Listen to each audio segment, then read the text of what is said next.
প্রথমে যেদিকে নজর রাখবো, আজ কি বিধানসভায় মমতা শুভেন্দু দ্বৈরথ অপারেশন সিঁদুরকে কুর্নিশ জানিয়ে প্রস্তাব বিজেপির হয়ে বক্তা শুভেন্দু অগ্নিমিত্রা শঙ্কর।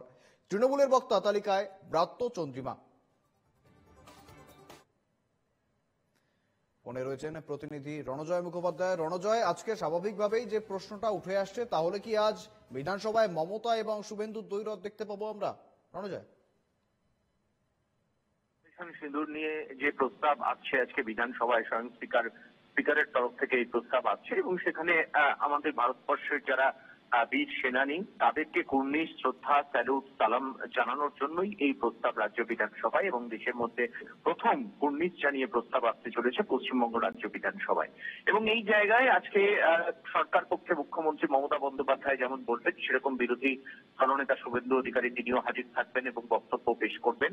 এবং সূত্রের খবর, এই ক্ষেত্রে তুমি জানো যে অপারেশন সিন্দুর এবং যেভাবে ভারতবর্ষ প্রত্যাঘাত করেছে পাকিস্তানের বুকে, প্রত্যেকটা বিষয়ে খুব সুনিপুণভাবে সরকারের তরফ থেকে বা শাসক দল তৃণমূল কংগ্রেসের তরফ থেকে মমতা বন্দ্যোপাধ্যায়ের স্পষ্ট নির্দেশ ছিল যে তারা এই অপারেশন সিন্দুর বা এই সেনাবাহিনীর যে আক্রমণ সেইটা নিয়ে সম্পূর্ণভাবে কেন্দ্র সরকারের সঙ্গে সহমত থাকবে। যে কোনো সিদ্ধান্তে রাজ্য সরকার তাদের পাশে থাকবে এবং সহমত পোষণ করবে বলেই মুখ্যমন্ত্রী মমতা বন্দ্যোপাধ্যায় তিনি জানিয়েছিলেন। এবং সেই মতো আজকে বিধানসভার যারা শাসক দল তৃণমূল কংগ্রেসের স্পিকার কারা থাকবেন সেই বিষয়টাও কিন্তু সম্পূর্ণভাবে মুখ্যমন্ত্রী মমতা বন্দ্যোপাধ্যায় তিনি নিজেই নির্দেশ করে দিয়েছেন বলে সূত্রের খবর, পরিষদীয় দলের তরফে সূত্রের খবর। এবং সেখানে প্রাপ্ত বসু শিক্ষামন্ত্রী থাকবেন এবং থাকবেন চন্দ্রিমা ভট্টাচার্য স্বাস্থ্য প্রতিমন্ত্রী, তিনিও থাকবেন।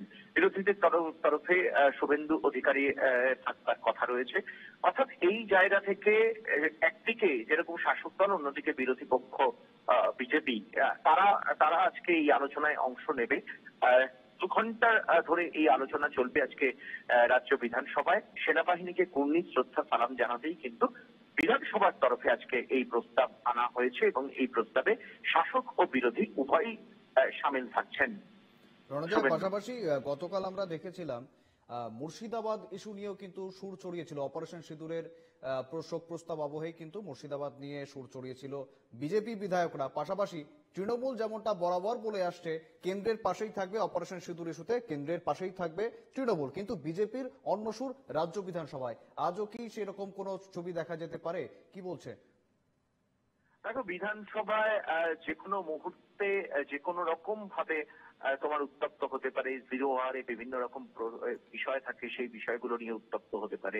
প্রশ্নোত্তর পর্বেও এমন কিছু থাকে, সেই জায়গা থেকেও বিধানসভা শাসক বিরোধী দরজা হতে পারে। এবং আমরা গতকাল যেটা দেখেছি, গতকাল শুধুমাত্র শোক প্রস্তাব হয়েছে, কিন্তু সেই শোক প্রস্তাবের মধ্যেই কিন্তু বিধানসভা বিজেপি বিধায়করা মুর্শিদাবাদ ইস্যুতে শাসক দলকে কোণঠাসা করা এবং সেই জায়গা থেকে তাদের প্রতিবাদ জানানো, শাসক দল তৃণমূল কংগ্রেসের বিরুদ্ধে, রাজ্য সরকারের বিরুদ্ধে প্রতিবাদ জানানো, সেই বিষয়গুলো কিন্তু বিধানসভায় গতকাল শুধুমাত্র শোক প্রস্তাব থাকলেও কিন্তু বিজেপির তরফে সংগঠিত হয়েছে। আজকে যেহেতু অপারেশন সিন্দুর ইস্যুতে আজকে এইটাই দেখার যে শাসক এবং বিরোধী দুজনেই কিন্তু এই ইস্যুকে সম্পূর্ণভাবে সমর্থন করেছে দু তরফেই। একদিকে শুভেন্দু অধিকারীরা, অন্যদিকে মুখ্যমন্ত্রী মমতা বন্দ্যোপাধ্যায়। তো সেই জায়গা থেকে তাদের অবস্থানটা কি হবে, এইটা নিয়ে আলাদা করে কোন রকম চর্চা তৈরি হয় কিনা আজকে অপারেশন সিন্দুর নিয়ে ঘন্টা দুয়েকের আলোচনায়, সেটাই কিন্তু এখন এই মুহূর্তে দেখা বিধানসভায়। শুভেন্দু, ধন্যবাদ রণজয়।